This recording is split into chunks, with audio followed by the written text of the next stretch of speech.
Hello everyone, আসসালামু আলাইকুম। It's me Ayra's mom from Ayra Zaman. আবারও ছুটে চলেছি সেই কেনাকাটা করার জন্য। বাচ্চাদের জন্য কেনাকাটা করতে গিয়েছিলাম।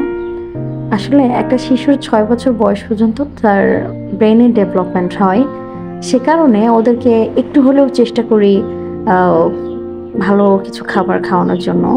তো বাজার করে বাসায় চলে এসেছে অলরেডি।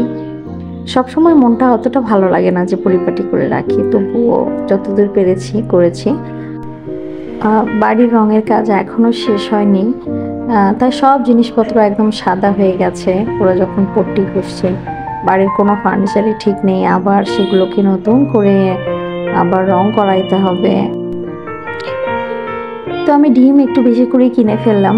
বাচ্চারা একটু ডিম হলে কেন জানি ভাত খেতে চায়, বা একটু ডিম সেদ্ধ বা নুডলস এসব করে দিলাম। তো বাসার জন্য কিছু ফল আমি আলাদা ঝুড়ির মধ্যে নিয়ে নিয়েছি, যাতে ফ্রিজ থেকে বের করে ওদেরকে খাওয়াতে না হয়, যেহেতু ফ্রিজের ঠান্ডাটা ওদের জন্য অনেক ক্ষতি।